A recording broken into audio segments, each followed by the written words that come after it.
बढ़ते आगे और अब बात करते हैं अखिलेश यादव की, जिन्होंने 2024 की तैयारी अभी से शुरू कर दी है। इसके संकेत मिले हैं समाजवादी पार्टी के पुनर्गठन से। विधानसभा चुनाव बिहार के बाद समाजवादी पार्टी ने अपने सभी प्रकोष्ठ भंग कर दिए हैं। सिर्फ प्रदेश अध्यक्ष नरेश उत्तम पटेल ही सक्रिय रहेंगे।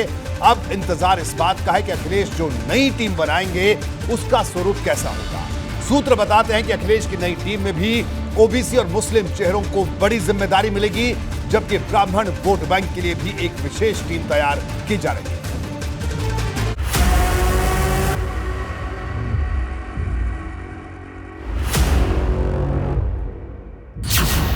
चुनाव में बैक टू बैक हार, अब बदलाव से होगा बेड़ा पार।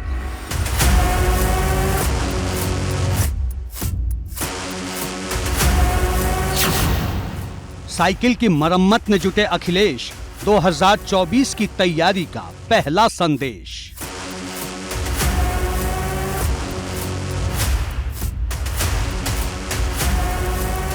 विधानसभा चुनाव और लोकसभा उपचुनाव में हार के बाद अखिलेश यादव इस सोच में हैं कि 24 के लिए कैसी कसी हुई तैयारी की जाए। गठबंधन तो बाद की बात है, अखिलेश पहले पार्टी को मजबूत करने पर फोकस कर रहे हैं। इसका संकेत आया समाजवादी पार्टी के ट्विटर हैंडल से, जहां जानकारी दी गई कि उत्तर प्रदेश के अध्यक्ष पद को छोड़कर सभी इकाई भंग कर दी गई है। पार्टी के सभी युवा संगठनों को फिर से खड़ा किया जाएगा। महिला सभा और बाकी के सभी प्रकोष्ठों को भंग कर दिया गया है। यानी ना तो अभी कोई जिला अध्यक्ष है और ना कोई दूसरा प्रकोष्ठ अध्यक्ष। समाजवादी पार्टी 5 जुलाई से सदस्यता अभियान की शुरुआत करेगी। हर एक प्रकोष्ठ को भी अखिलेश यादव ने भंग कर दिया और अब तैयारी है कि संगठन में बड़े फेरबदल किए जाएं। चर्चा इस बात की भी है कि अगस्त या सितंबर के महीने में समाजवादी पार्टी का राष्ट्रीय सम्मेलन हो सकता है, जिसमें अखिलेश यादव को दोबारा पार्टी का राष्ट्रीय अध्यक्ष चुना जाएगा।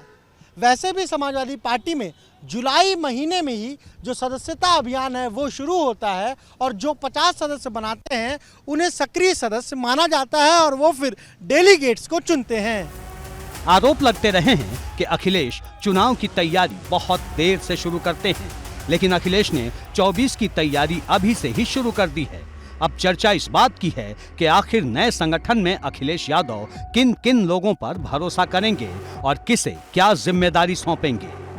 चर्चा इस बात की है कि अगस्त या सितंबर में अखिलेश सपा का राष्ट्रीय सम्मेलन बुला सकते हैं, जहां उन्हें दोबारा पार्टी का राष्ट्रीय अध्यक्ष चुना जाएगा। समाजवादी पार्टी में 5 साल की सदस्यता होती है और सदस्यता अभियान की शुरुआत जुलाई महीने में होती है। 50 सदस्य बनाने वाले को सक्रिय सदस्य बनाया जाता है और फिर डेलीगेट्स के चुनाव होते हैं और उसके बाद अध्यक्ष का चुनाव होता है। 2024 में लोकसभा के चुनाव होने हैं। ऐसे में अखिलेश यादव जब नए तरीके से संगठन का पुनर्गठन करेंगे, तब किसे महत्वपूर्ण जिम्मेदारी देंगे, ये काफी दिलचस्प होगा, क्योंकि माना जा रहा है कि एक बार फिर अखिलेश यादव पार्टी के पुराने समीकरण पर ही आगे बढ़ेंगे। यानी संगठन में यादव और मुस्लिम समाज के लोगों को ही ज्यादा तरजीह दी जाएगी। चर्चा है कि जो दूसरे दल के नेता सपा में आए थे उन्हें भी तवज्जो दी जाएगी। मंत्री पद छोड़कर सपा में शामिल होने वालों को महत्वपूर्ण जिम्मेदारी दी जा सकती है। अखिलेश ने स्वामी प्रसाद मौर्य को विधान परिषद भेजा है। अब चर्चा है कि स्वामी प्रसाद मौर्य के बेटे को संगठन में बड़ी जिम्मेदारी दी जा सकती है। आजम खान के बेटे अब्दुल्ला आजम को भी संगठन में बड़ी जिम्मेदारी मिल सकती है। आजम के करीबियों को भी संगठन में बड़ा पद मिल सकता है। जिन जिलों में सपा का प्रदर्शन बेहतर रहा, वहां के नेताओं को प्रमोशन मिल सकता है। साथ ही साथ इस बात की भी चर्चा है कि अखिलेश यादव की जो नई टीम होगी उसमें जो बाहरी हैं, यानी दूसरे दलों से जो लोग आए हैं, उन्हें भी महत्वपूर्ण जिम्मेदारी दी जा सकती है। इसमें सबसे जो बड़ा नाम है वो स्वामी प्रसाद मौर्य का है, क्योंकि हाल ही में अखिलेश यादव ने स्वामी प्रसाद मौर्य को विधान परिषद भी भेजा है। इसके अलावा आजम खां के जो कुछ करीबी हैं उन्हें भी संगठन में महत्वपूर्ण जिम्मेदारी दी जा सकती है। अखिलेश इस बार जो भी टीम बनाएंगे उसमें ब्राह्मण चेहरों को भी विशेष तौर पर हाईलाइट किया जाएगा। रायबरेली से लगातार जीतने वाले मनोज पांडे को अहम जिम्मेदारी दी जा सकती है। मनोज पांडे को विधानसभा में मुख्य सचेतक बनाकर अखिलेश ने इसका संकेत दिया था। पूजा शुक्ला, संतोष पांडे और जयराम पांडे को भी तरजीह देने की खबर है। साथ ही अभिषेक मिश्रा और पवन पांडे का कद भी ऊंचा रखा जाएगा। अखिलेश अपनी नई टीम में युवाओं के साथ साथ अनुभवी नेताओं को भी अहम जिम्मेदारी दे सकते हैं।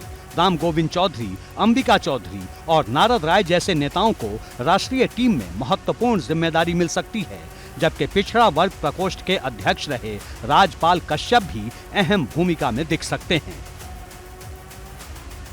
एबीपी गंगा के लिए लखनऊ से अनुभव शुक्ला की रिपोर्ट।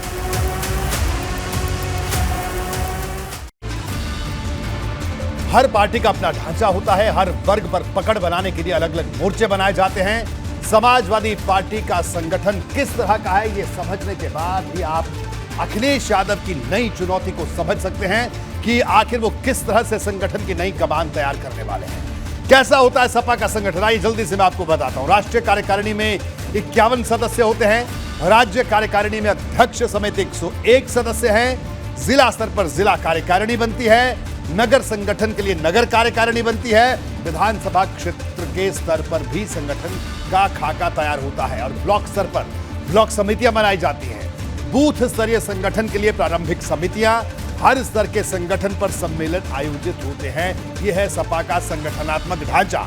जैसा कि मैंने आपको बताया कि समाजवादी पार्टी ने अपने सभी प्रकोष्ठ भी भंग कर दिए हैं। दरअसल सपा का संगठन प्रकोष्ठ स्तर पर काफी मजबूत माना जाता है। इसमें कुल 17 प्रकोष्ठ हैं। हर प्रकोष्ठ में राज्य स्तर पर अध्यक्ष के अलावा 2 उपाध्यक्ष, 1 महासचिव और 1 कोषाध्यक्ष होते हैं, जबकि हर प्रकोष्ठ में 12 सचिव होते हैं। सपा के 17 प्रकोष्ठ कौन कौन से हैं वो भी मैं जल्दी से आपको बता देता हूं और इन प्रकोष्ठों को सपा की ताकत भी माना जाता है। देखिए, समाजवादी युवजन सभा, लोहिया वाहिनी, समाजवादी छात्र सभा, मुलायम सिंह यादव यूथ ब्रिगेड, समाजवादी व्यापार सभा, समाजवादी महिला सभा, समाजवादी अल्पसंख्यक सभा, समाजवादी अधिवक्ता सभा, समाजवादी प्रबुद्ध सभा, समाजवादी मजदूर सभा, समाजवादी शिक्षा सभा, समाजवादी सांस्कृतिक प्रकोष्ठ, समाजवादी अनुसूचित जाति प्रकोष्ठ, समाजवादी जनजाति प्रकोष्ठ, समाजवादी पिछड़ा वर्ग प्रकोष्ठ, समाजवादी चिकित्सक प्रकोष्ठ, समाजवादी सैनिक प्रकोष्ठ। ये तमाम प्रकोष्ठ है समाजवादी पार्टी के, जिनको सपा की ताकत माना जाता है।